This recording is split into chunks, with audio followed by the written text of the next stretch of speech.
Hello students, आपका एक बार पुनः स्वागत हमारे इस ज्ञान गंगा जिज्ञासु क्लासेस में।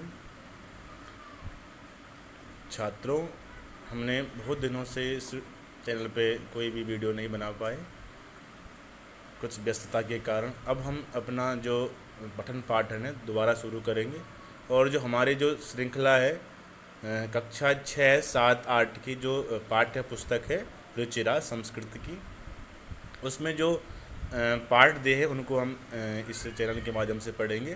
तो इसी क्रम में आज हम रुचिरा जो कक्षा 8 तृतीय भाग है उसका जो पहला पाठ है सुभाषितानि, उसको उसके जो श्लोक है उनका उच्चारण करेंगे और उसके अर्थों को जानने का प्रयास करेंगे। इसी क्रम में देखिए, तो जो प्रथम पाठ है इसका नाम है सुभाषितानि। मतलब अगर इसका शाब्दिक अर्थ देखें तो दो शब्दों से यह बना हुआ, एक तो सु और दूसरा भाषित। सु का शाब्दिक जो अर्थ होता है मधुर या सुंदर, और भाषित का मतलब वचन या बोलना, तो मधुर वचन बोलना। अगर इसका भावार्थ देखें तो ऐसे वचन जिनसे हमारे जीवन में क्या हो, परिवर्तन आए, है ना, जिससे हम संस्कार सीखें और नीतिता को अपनाएं। इस प्रकार का इसका जो उद्देश्य है इस पाठ को रखने का, कि इन श्लोकों के माध्यम से हम अपने जीवन को सुधारें। तो जो इसमें जो श्लोक दिए गए हैं अलग अलग प्रकार की जो सुभाषितानि है, ये हमारे संस्कृत साहित्य की जो पुस्तकें हैं उनसे लिए गए हैं, जैसे कि सूक्ति मंजरी, नीति शतकम, मनुस्मृति, शिशुपाल वधम, पंचतंत्रम, जो कि संस्कृत साहित्य की क्या है प्रसिद्ध जो ग्रंथ है, पंचतंत्रम, नीति सूक्ति मंजरी और बाकी सारी ये पुस्तकें। तो कहीं ना कहीं अलग अलग पुस्तकों से इनको संग्रहित किया गया, संग्रहित मतलब इकट्ठा किया गया है। तो अब आपके पास इस पाठ में ये अलग अलग जो किताबें हैं वहाँ से लिया गया है। तो हम आप देखिए, इसका जो पहला श्लोक है इसका उच्चारण करेंगे, सस्वर वाचन करेंगे, उसके बाद इसका अर्थ को जानेंगे। तो देखिए पहला जो श्लोक है, गुणा गुणेषु गुणा भवन्ति ते निर्गुणं प्राप्य भवन्ति दोषः।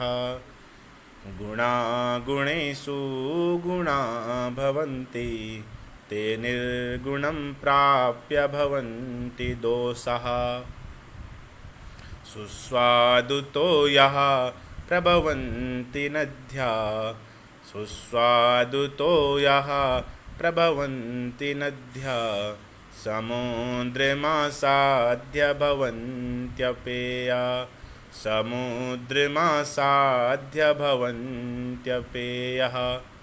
एक बार पुनः देखेंगे, गुणा गुणेषु गुणा भवन्ति ते निर्गुणं प्राप्य भवन्ति दोषा,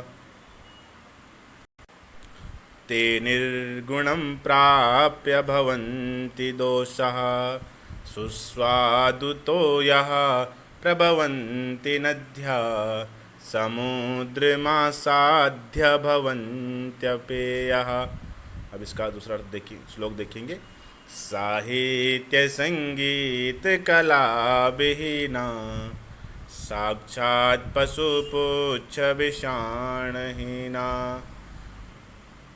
तृणं न खादन्नपि जीवमाना, तद्भागदेहं परमं पशूनां।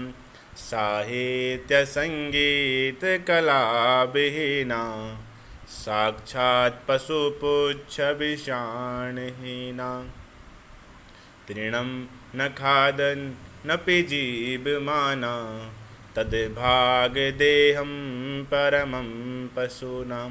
अब इसके अर्थ को जानेंगे। जो पहला श्लोक का अर्थ देखेंगे कि गुणा गुणेषु गुणा भवन्ति, गुणेषु गुणा भवन्ति। अब गुणेषु जो बना है ये सप्तमी के बहुवचन का रूप है, जैसे रामेषु, ऐसे यहाँ पे गुणेषु बना मतलब गुणियों में, और गुण मतलब क्वालिटीज़, भवन्ति मतलब होती है। जो गुणी व्यक्ति होते हैं, जो गुण होते हैं, वो गुणियों में ही होते हैं या पाए जाते हैं। जो क्वालिटीज़ होती है वो गुणी व्यक्तियों में ही पाए जाते हैं। और ते निर्गुणम प्राप्य भवन्ति दोषा, और ते के वे जो गुण हैं, अगर वो निर्गुण व्यक्ति अगर उनको प्राप्त करता है तो जो वे गुण हैं, जो क्वालिटीज़ हैं, वो भी क्या बन जाते, उस निर्गुण व्यक्ति के पास में जाकर दोष बन जाते हैं। जैसे कोई कुपात्र है, उसमें चाहे हम स्वर्ण को रख दीजिए, चाहे कुछ भी चीज़ डाल दीजिए, तो उसका कोई महत्व नहीं होता है। अगर कोई सोना है, आभूषण है, अगर उसे हम किसी गले में पहनते हैं कि सुंदर युवती, तो वो उसकी शोभा है। अगर उसको किसी ऐसी जगह डाल दिया, जैसे किचन में डाल दिया, तो उसकी कोई भी शोभा नहीं रहती, चाहे भले वो सोना है, महंगा हार होगा। परंतु इसी प्रकार क्या है, जो क्वालिटीज़ होती है वो गुणियों में ही होती है। और अपितु अगर वही जो गुण हैं किसी निर्गुण व्यक्ति के पास या दुर्गुण व्यक्ति के पास चले जाते हैं, तो जो क्वालिटीज़ होती है वो भी कहीं ना कहीं दोष बन जाते हैं। हमारे संस्कृत साहित्य में एक अच्छा एक बता रखा है, हर चीज़ को प्रूव कर रखा है, हर जगह एग्जाम्पल दिया होता है। इसी प्रकार यहाँ पे भी एग्जाम्पल दिया। किस प्रकार होता है कि जिस प्रकार से शुष्वादु तोयः प्रभवन्ति नद्या, कि जिस प्रकार से तोया मतलब जल, और स्वादिष्ट मतलब सुंदर मधुर, और स्वादु मतलब स्वादिष्ट है जो, प्रभवन्ति नद्या, प्रभवन्ति मतलब बहता हुआ नदी का जल, जब तक नदी बहती है, नदी का जल बह रहा है, तब तक वह जल क्या है, स्वादिष्ट और मधुर है, पीने योग्य है। और वही जल क्या है, समुद्रम आसाद्य भवन्त्य पेयाद, समुद्र में मिल जाए तो वह जल क्या हो, पीने योग्य नहीं होता, अपितु वह खारा बन जाता, अपितु वह जल खारा बन जाता है। तो इसका जो भावार्थ देखिए कि जो क्वालिटीज़ होती है, जो गुण होते हैं, वो गुणी व्यक्तियों में ही होते हैं। अगर वही क्वालिटीज़, वही गुण किसी निर्गुण व्यक्ति के पास चले जाएं, या वो जो क्वालिटीज़ हैं कोई निर्गुण व्यक्ति उन्हें प्राप्त करे, तो ये जो क्वालिटीज़ हैं वो भी क्या बन जाते हैं, डिमेरिट मतलब दोष बन जाते हैं। इसी प्रकार जिस प्रकार जो नदी का जल होता है, जब तक वो बह रहा है तब तक वह पीने योग्य होता है, मधुर होता है, और जब वह जल समुद्र में मिल जाता है तो कहीं ना कहीं वह पीने योग्य नहीं होता, अपितु तो खारा हो जाता है। ऐसे ही दूसरा श्लोक देखेंगे, साहित्य संगीत कला विहीना, कि जो कला, जो व्यक्ति क्या होता है, साहित्य, जितने भी हमारे पास साहित्य है, ज्ञान है, संगीत और कला, हमारे पास 64 कलाएं होती है। तो जो 64 प्रकार की जो कला हैं, उनमें से किसी व्यक्ति के पास, किसी मनुष्य के पास 64 कलाओं में से अगर एक भी कला नहीं है, ये नहीं कि वह सिर्फ पढ़ने में आगे नहीं है, या संगीत में नहीं है, या किसी और कला चीज़ों में आगे नहीं है, अपितु तो जो 64 आर्ट्स हैं उनमें से किसी हर व्यक्ति के पास एक ना एक आर्ट्स होनी चाहिए। अगर जिसके पास एक भी कला नहीं है तो वो कैसा पशु है, साक्षात पशु पुच्छ विषाणहीना, कि वह साक्षात प्रत्यक्ष पशु है। कैसा, बिना पूछ और सींग वाला, हीना मतलब नहीं, जो हीन है, पूछ और सींग से जो हीन है, ऐसा वह पशु है। अपितु जिस व्यक्ति के पास, जिस मनुष्य के पास कोई भी कला नहीं होती, ना वो पढ़ने में आगे, ना लिखने में, या संगीत में, या 64 कलाओं में से किसी भी एक कला में वह आगे नहीं है, तो वह कैसा है, वह साक्षात बिना पूछ और सींग वाला पशु है।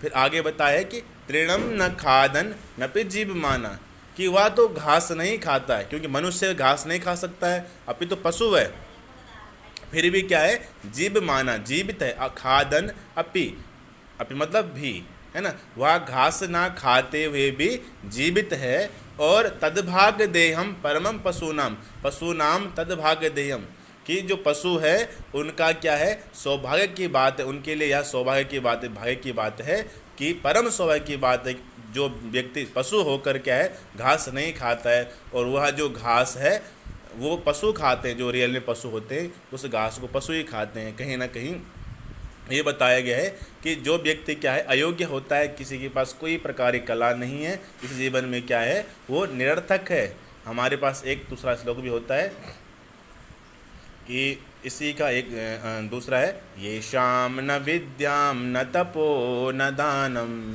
ज्ञानं न शीलं न गुणो न धर्मा ते मृत्युलोके भूता मनुष्यरूपेण मृगश्चरन्ति।